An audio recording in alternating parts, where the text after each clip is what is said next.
Dans cette première partie des expériences, on va visualiser un son capté par un microphone. Ici, on a utilisé un haut-parleur relié à l'oscilloscope.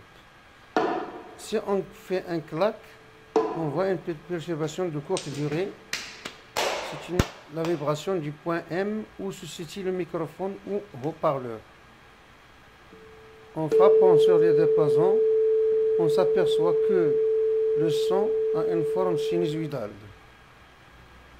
Bien sûr, il y a un amortissement et on voit la diminution de l'amplitude, mais la période où la fréquence des vibrations reste la même.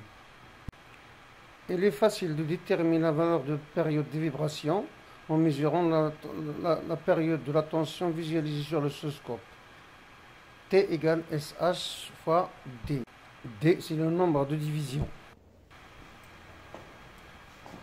Au lieu du diapason, on peut utiliser une flûte comme source de son. Il contient plusieurs trous qui correspondent aux notes, puis un trou qui permet d'avoir un son aigu ou grave. Le son capté par le microphone, ici haut-parleur, donne sur l'oscilloscope une tension sinusoïdale. Donc l'onde est une onde périodique sinusoïdale. Ici, en jouant sur l'orifice, on obtient un son plus grave. C'est-à-dire, on change la fréquence du son.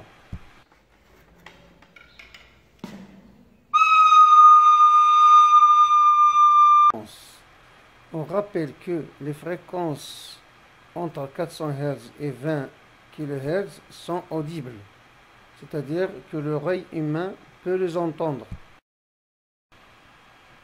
Pour des fréquences relativement faibles, on dit que le son est grave. Lorsque la fréquence augmente, le son devient plus aigu, pour devenir inaudible lorsque la fréquence dépasse les 22 kHz, qui correspond au domaine des ultrasons. Pour cette deuxième série d'expériences, le but est de déterminer la célérité du son dans l'air. Pour cela, on va réaliser un montage en utilisant un générateur basse fréquence qui alimente un premier haut-parleur qui va émettre le son de fréquence réglable généré par le GBF. On visualise sur l'écran de l'oscilloscope à la voie Y1 la tension aux bornes de l'émetteur, c'est aussi la tension aux bornes du générateur. Et en Y2, la tension aux bornes du capteur, c'est-à-dire le microphone, dont le rôle est joué par ce haut-parleur à droite. Une règle graduée placée entre l'émetteur et le récepteur, c'est-à-dire dans le milieu de propagation, permet de déterminer les abscisses des points de l'air qui vibrent en phase.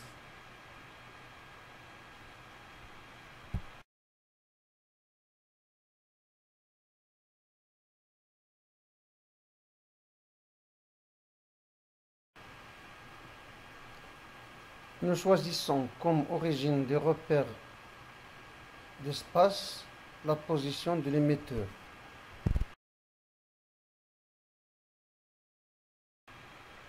Maintenant, on allume le GBF.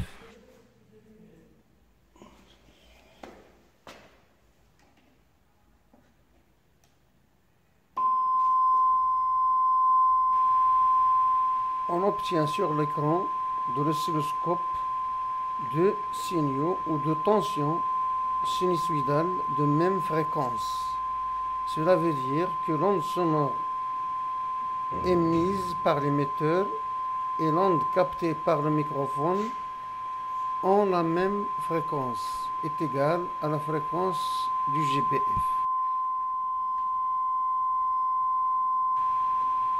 Ces courbes ne sont pas en phase. Pour déterminer les abscisses des points qui vibrent en phase, il suffit de déplacer le microphone, haut-parleur à droite, jusqu'à ce que les courbes deviennent en phase. On note ces positions en indiquant leurs abscisses.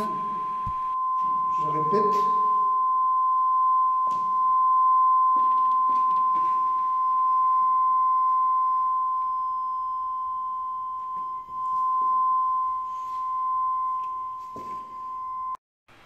On a réglé la valeur de la fréquence du GBF à f égale 1 kHz.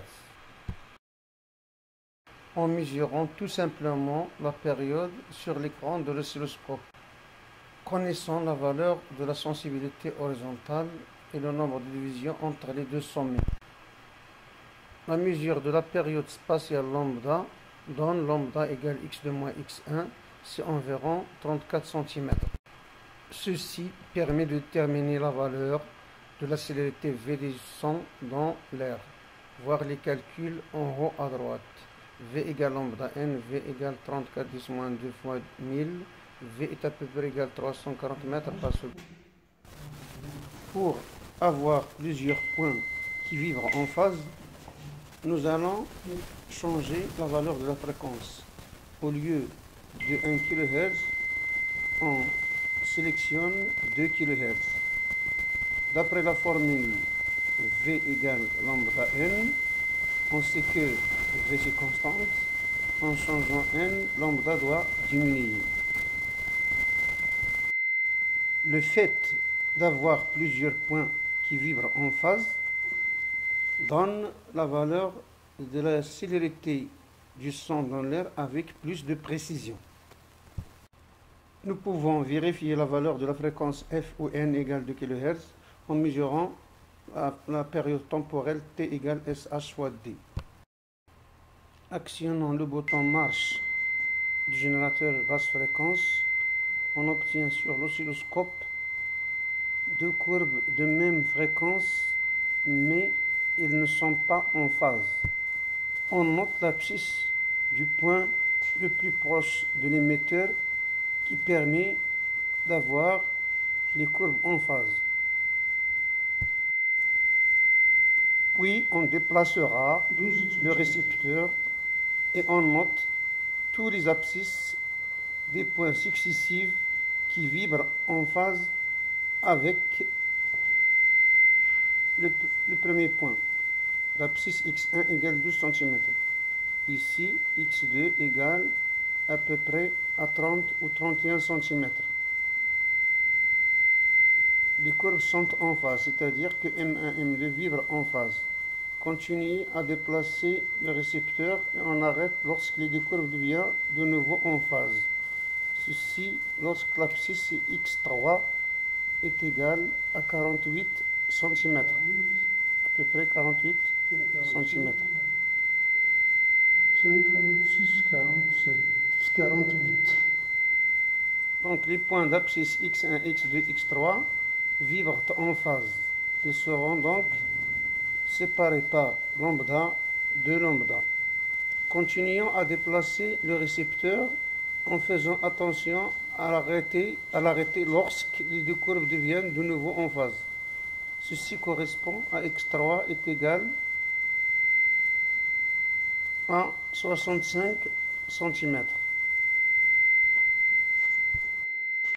On désigne par les points M1, M2, M3, M4 les points d'abscisse respectifs x1, x2, x3, x4.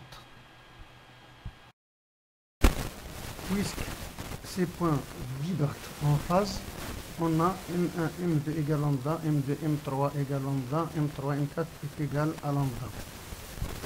Ou encore, 3 lambda est égal à x4 à moins x1. x1. Ça donne une valeur lambda est de l'ordre de 17 cm dans l'air. V égale lambda n, V égale 17 10 moins 2 fois 2000, V égale 340 mètres par seconde. On peut vérifier la position des points M1, M2, M3 par une autre méthode.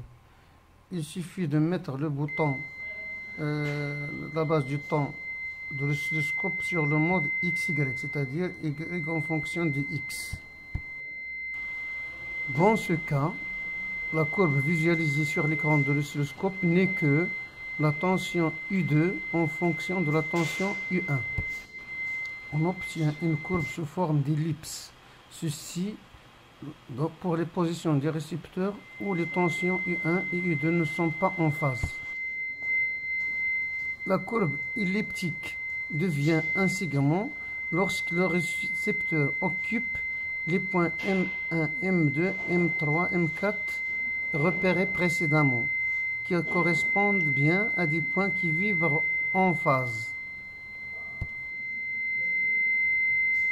Rappelons que ces points M1, M2, M3, M4 ont pour abscisse respectifs x1 égale 2 cm, x2 égale 31, x3 égale 48 cm, x4 égale 65 cm.